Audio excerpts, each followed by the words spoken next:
Yo, what's poppin' party people? It's your party boy Zach here, and welcome back to another video. As you could obviously tell from the thumbnail and, the title of the video, I'm going to be talking about Black Ops 4 today, and surprisingly not negative like the majority of creators. I'm going to be talking positive about it because I actually enjoy playing Black Ops 4, which comes not very rare now because, the hate's really over because it's better than modern. This is all opinionated, and if you do disagree with me, just drop your feedback in the comments below and I will respond whether I agree with you or I disagree with you.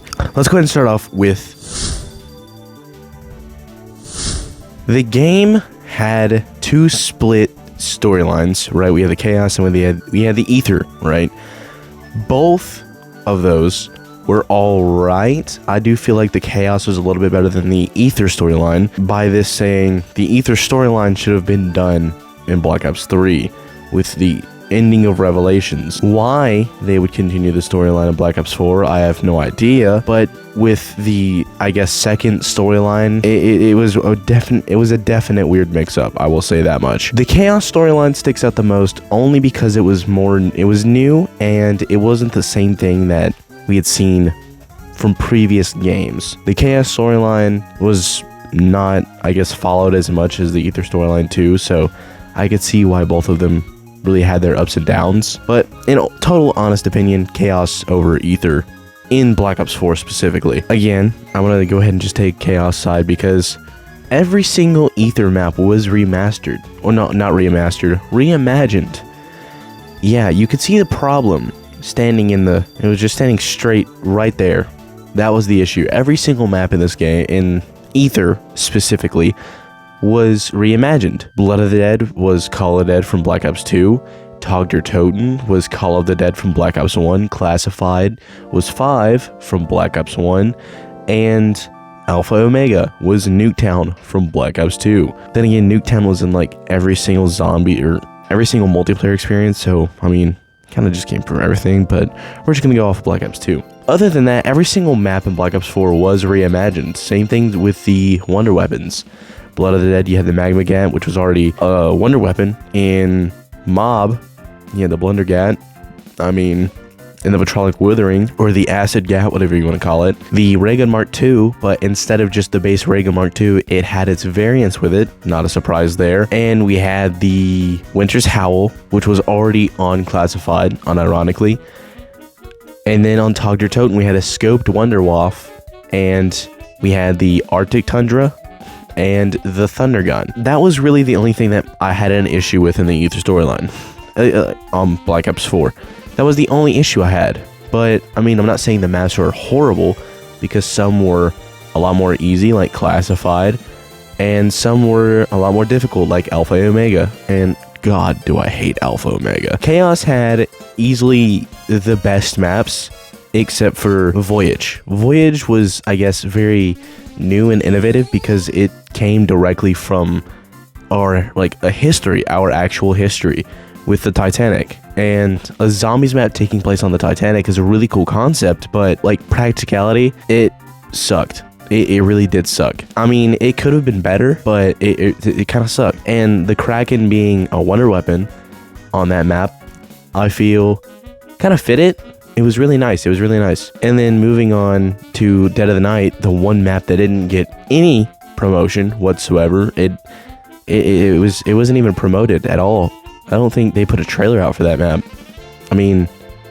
I think they just forgot about it. They were like, oh shit, we have to drop a map. But Dead of the Night, unironically, it's really fun, to be honest. You have the silver bullets, you have the weird vampire looking things, and you also have a wonder weapon that is a pistol with a scope, and it had multiple variations. My personal favorite is probably the Alistair's Folly, and that's only because it had so many different variations. But other than that, that map was really nice. It had some room, and you could also camp on that map. Let's go ahead and move on to 9 and Ancient Evil. Let's go ahead and just do the two best maps in the game. Both of those maps are hands down very solid. I enjoyed everything about them, except for the Wonder Weapon on 9. The Wonder Weapon on 9 was very lackluster in the higher rounds, but other than that, it had a nice variation of I guess, boss zombies and just the sheer amount of room on the map that you could train. It had so much to go off of.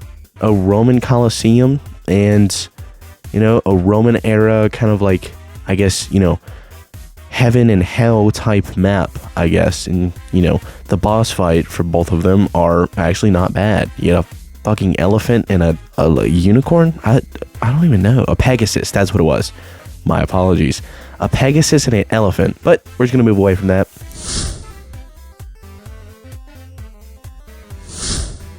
Perk system. Ooh. So many people thought it was bad, but what they were going for was to eliminate crutch perks. Now, to think on it, yeah, it seems like a bad idea in the first place. I mean, they implemented the core 4 perks in the game, but they kept, you know, Speed Cola, Deadshot Daiquiri, but it was Deadshot Dealer, Mule Kick, they kept Quick Revive, they kept Electric Cherry, but named it Electric Burst. They kept a lot of perks, right? But they also implemented a lot of new perks to change your playstyle. So you could go from training to camping. The perk system, it really gave an open plethora to, I guess, do what you want with the perks that you have. Not to mention you can earn free perks in the map, which is pretty dope. But aside from that, having different playstyles meant you could also explore other versions of playstyles. Like you could get different playstyles from your friends.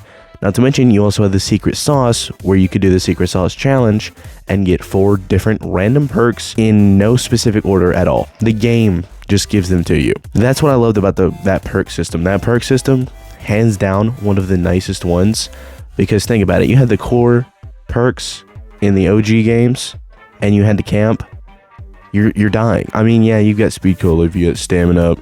You know, or not stamina up, but you got Speed Cola, Double Tap, Quick Revive, and Juggernog. Yeah, I mean, it's enjoyable, but eventually the zombies get faster, they start hitting harder, and you just go down faster.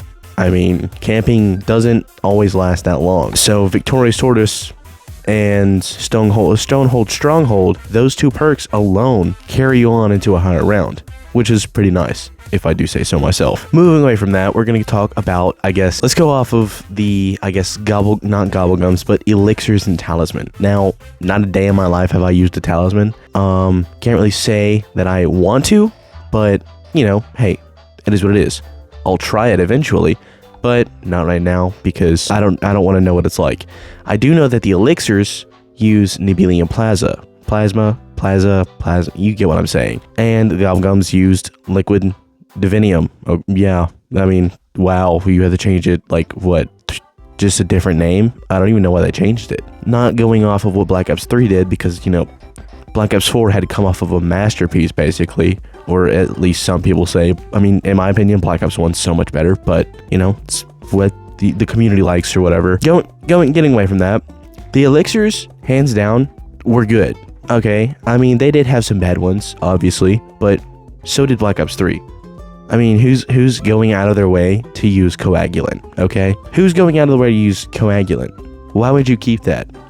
Yeah, my point exactly. Don't come to me spitting, being like, oh, they had bad ones. Dude, so did Black Ops 3. Now, it did limit down just one elixir or gobblegum, or whatever you want to call it. I mean, yeah, you only had 4. You only had your choices of 4. No big deal. But, again, the elixirs weren't horrible, but they weren't the best idea. Think about it like this. If they implemented that before gobblegums, it would have been fucking astronomical. It would have been so much better. And then as soon as gobblegums came out, it would have been heaven sent.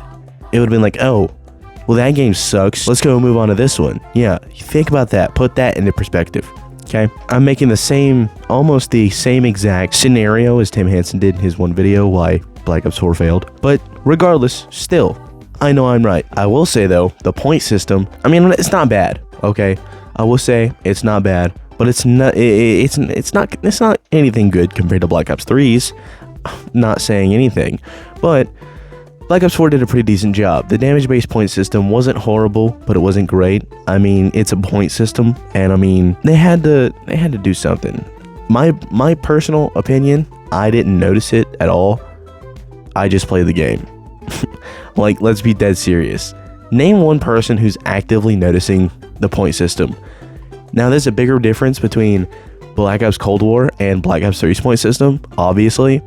But Black Ops 4, dude, tell me you're noticing a difference. I feel like I'm not noticing a difference. That's all I'm saying. Moving away from that, let's go ahead and talk about the specialist. The specialist, good gracious. All right. Now, some people are like, oh yeah, you basically get the wonder weapon off rip in the map. Dog, don't start with that, okay? Yeah, they're really good, but they help casual players. They help non-casual players, like more advanced players. Think about it in that perspective. Because if you get cut off in a corner and you still have your specialist, you pop that bad boy out and you're good to go. Not many people think about it like that because you feel more rewarded if you go through and get the specialist. But if it's already in your inventory on the start of the game, you're not worrying about it. You're not worrying about it until any higher rounds because it's there. It literally just exists to exist up until like the teens. Tell me I'm wrong. Name one time you've used your specialist anywhere in between round 1 and round 10. Unless you like absolutely suck at the game. That's all I'm saying. Tim, just stop, dude. Just stop. You were stressing out back in the day. That's all I'm saying. I saw your apology video on Black Ops 4. You know, being like, oh, it didn't fail, blah, blah, blah. And then you deleted it. Yeah. Certified hater. All right? You either hated on it too bad or people were hating on you too bad, man. Just take it. Just take it, all right? That's all I'm saying. I love you, man, but just take it, man. Anyways, moving on to the bosses. The boss variety in this game was so alright, it's not even funny. So between both Chaos and Ether, there were some reused bosses, and that's only because the Ether maps were reimagined and blah blah blah blah blah, and the only new ones that I think I remember that were used from older games, well, not older games, but the new ones are the Electric Hounds and the Electric Nova Crawlers, but I think that might just be it. Now Chaos, on the other hand, they had the weird like giant, you know, fire dude in Voyage, which wasn't really cool. I completely forget their names. I do know the Blightfather though. Now the Blightfather, it was reused quite a bit, and more notably it was in I think two maps. That might just be it. I know that they had the Guardians or whatever you want to call them, and they still had, no, it wasn't Hellhounds, they had Tigers instead, which was a very, very neat implementation of Hellhounds. And they also had the Templars or whatever, which, you know, they had the gas type, the ice type, the fire type, and the electric type. You know, the 4 butt plugs of the game. No one enjoyed them, obviously. Oh, they had, you know, the vampires, and they also had the werewolf. So there was a very neat variety within the Chaos maps because they had actual room to play with the Chaos. Let's go ahead and move on to... Now, let's go ahead and just talk about the weapon variety because a lot of them either A, were reimagined versions of guns that were already in older games, or B, came from Black Ops 3.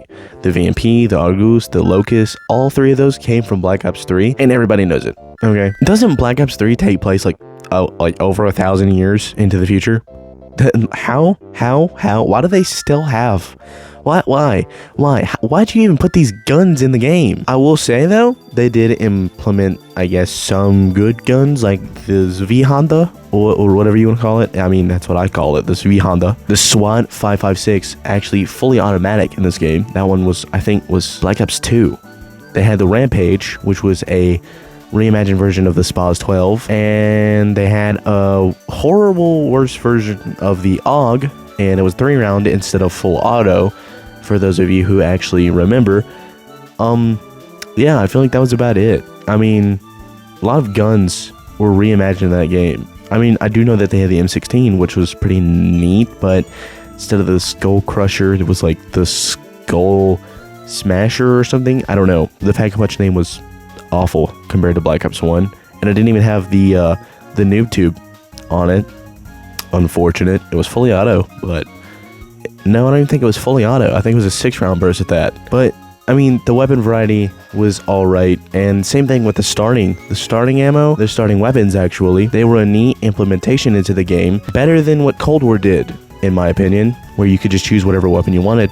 Instead, you had to choose a secondary, a shotgun, the fully auto handgun, the SOG, every single one of the pistols, the Wellington, the Strife, the Mozu, I'm pretty sure, and then you had also the Marksman, which was the Essex Model 7, which no one actually used because it was a pile of dog shit. And I think that's about it. There's probably one that I'm missing, but I mean, anyways, it doesn't really matter because everybody either A, went for the MOG or they went for the Strife because the stiletto knife. All right, let's be real there. And finally, last but not least,